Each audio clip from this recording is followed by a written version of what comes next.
Mungkin Prabowo dianggap juga bagian dari representasi pemerintah dan sebagainya. Tapi kalau nanti ketika di akhir-akhir atau jelang pemilihan Pak Jokowi lebih condong kepada Ganjar Pranowo gitu ya, kayaknya Pak Prabowo juga akan oke-oke aja. Gak apa-apa lah, menteri lagi gak apa-apa. Gitu.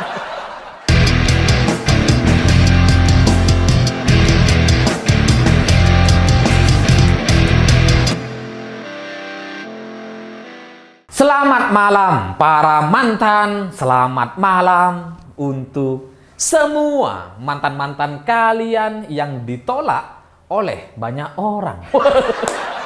Jadi setelah dia putus dengan kita, dia nggak kunjung mendapatkan pasangan. Karena semua orang menghindar, nggak mau ya. Nah, cerita-cerita semacam itu bagi saya jadi mirip sekali dengan cerita pencapresan Anies Baswedan. Karena sampai sekarang, orang-orang yang didekati atau diajak untuk menjadi cawapres Anies Baswedan, itu semua kompak untuk menolak. Menghindar semuanya, kabur gitu.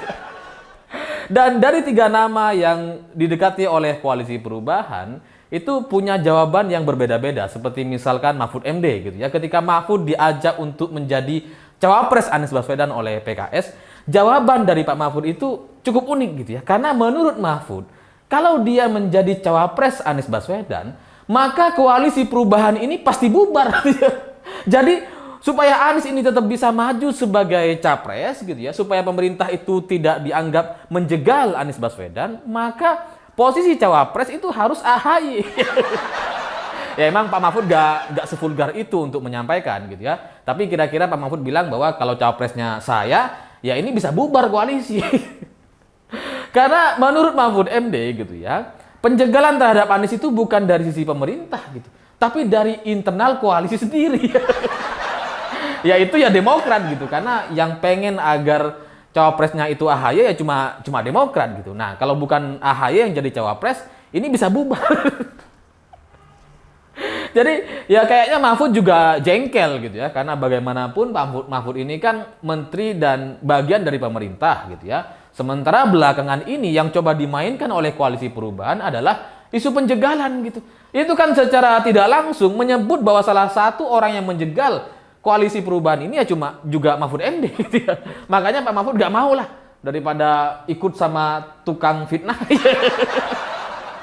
Jadi ya alasannya cukup politis. Sementara Sandiaga Uno ini agak penuh visi misi gitu ya. Karena menurut Sandiaga gitu ya, dia tidak setuju dengan istilah perubahan. Karena apa yang dilakukan oleh Presiden Jokowi selama 8 tahun terakhir ini itu sudah sangat luar biasa dan itu harus dilanjutkan. Sehingga kalau ini kemudian mau diubah gitu ya, mau diubah dengan cara apa? Dan menurut Sandiaga, kalau ini dilakukan perubahan, maka minimal kita akan kehilangan momentum. Sementara bagi Sandiaga, yang benar adalah kita harus melanjutkan dan melakukan percepatan pembangunan. Sehingga dengan ini Sandiaga juga gak mau ikut Anies Baswedan karena istilahnya tuh koalisi-koalisi perubahan.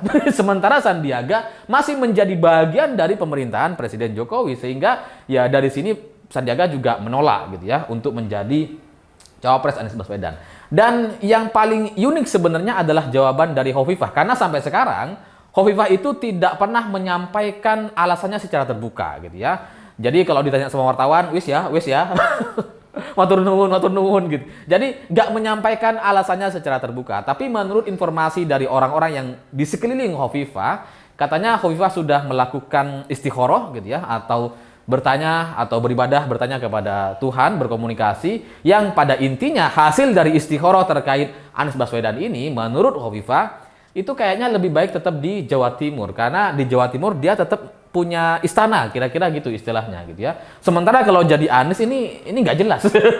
Kalau ikut Anies jadi cawapres ini nggak jelas, sehingga ya bagi Hovifah ya ngapain untuk kemudian ikut menjadi cawapres sementara kemungkinan menangnya itu juga kecil.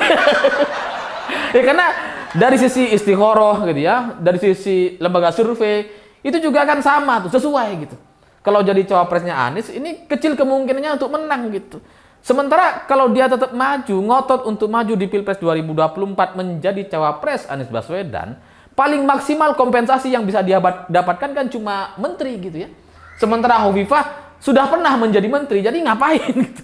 Ngapain dia ngejar untuk menjadi menteri sebenarnya, karena sebelumnya dia sudah pernah jadi menteri dan mundur untuk menjadi gubernur Jawa Timur gitu. Jadi ya daripada maju di Pilpres dan kemudian kalah gitu, mending tetap di Jawa Timur gitu. Karena kompensasinya juga belum jelas gitu ya. Kalau dulu di eranya Pak Jokowi tahun 2019 memang Prabowo dan Sandiaga langsung menjadi menteri setelah itu. Tapi nanti kalau presidennya Ganjar Pranowo misalkan, itu kan bisa berbeda sikapnya gitu. Sehingga bagi Hovifah ya dia nggak ada kepentingan dan nggak ada untungnya kalau kemudian dia harus ikut Anies Baswedan gitu. Karena kompensasinya cuma kecil, cuma menteri gitu ya, sementara dia sudah pernah, sementara di sisi lain dia juga hampir pasti kalah ya. Ngapain gitu, mending tetap di Jawa Timur. Tapi selain Anies gitu ya, Hovifah ternyata juga didekati oleh Prabowo Subianto. Tapi sampai sekarang Hovifah itu belum memberikan jawaban yang lugas terkait Prabowo Subianto. Dan kalau dari informasi yang saya dapatkan, istikharah Hovifah itu baru sebatas Anies gitu. Belum Prabowo. Kalau Prabowo nggak tahu gitu, atau belum dilakukan atau belum disampaikan, kita nggak ngerti. Tapi pada intinya semua nama-nama ini menolak Anies Baswedan. Dari mulai Hovifah, Sandiaga, Mahfud MD, kompak menolak Anies Baswedan. Pertanyaannya, kenapa? Kenapa mereka menolak Anies gitu? Ya meskipun mereka punya alasan masing-masing, tapi pada intinya dalam analisa saya, Presiden Jokowi itu ternyata punya orang yang sangat loyal terhadap dia gitu. Bahkan mantan menteri pun tetap loyal dengan Pak Jokowi. Hovifah salah satunya gitu ya. Apalagi yang masih jadi menteri seperti Mahfud MD dan Sandiaga Uno. Sehingga semua mereka ini, orang-orang ini itu masih tetap solid bersama Presiden Jokowi.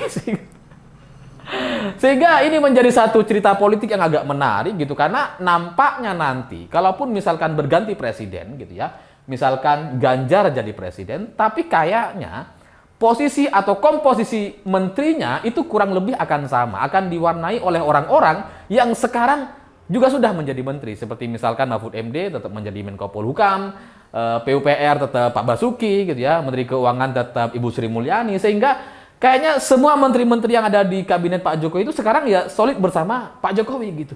Nggak mau mendukung orang yang antitesa dari Pak Jokowi. Jadi ini menarik gitu, karena ternyata nggak cuma relawan yang satu komando dengan Pak Jokowi, bahkan menteri pun ternyata juga satu komando.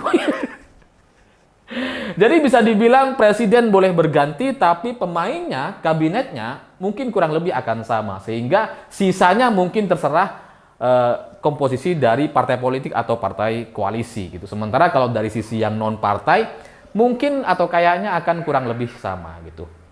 Dan khusus untuk Sandiaga Uno, kenapa Sandiaga menolak Anies Baswedan? Mungkin ada alasan yang agak personal gitu ya. Tadi kan dia bicara soal visi misi gitu ya. Dia nggak setuju dengan istilah perubahan karena itu akan membuat Indonesia jadi kehilangan momentum untuk menjadi negara maju. Tapi di luar itu, untuk urusan personal, kayaknya Sandiaga masih ingat dengan hutangnya Anies.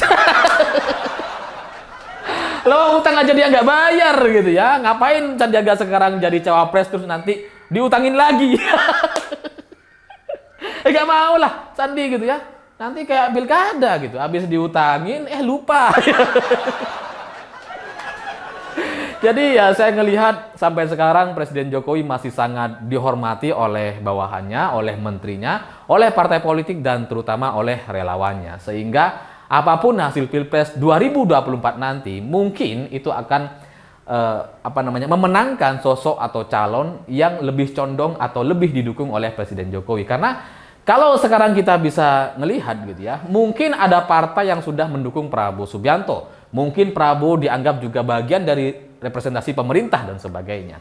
Tapi kalau nanti ketika di akhir-akhir atau jelang pemilihan Pak Jokowi lebih condong kepada Ganjar Pranowo gitu ya, kayaknya Pak Prabowo juga akan oke-oke aja.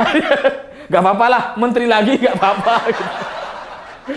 Jadi ya saya membayangkan sebuah konsolidasi atau sebuah komunikasi politik yang sangat cair di partai-partai pemerintahan gitu ya, sehingga ke depan kita tidak punya ruang atau kemungkinan bagi oposan atau pihak-pihak yang antitesa dari Pak Jokowi untuk memenangkan Pilpres 2024. Dan ini cukup melegakan gitu, karena sebelumnya kan kita agak-agak khawatir gitu ya.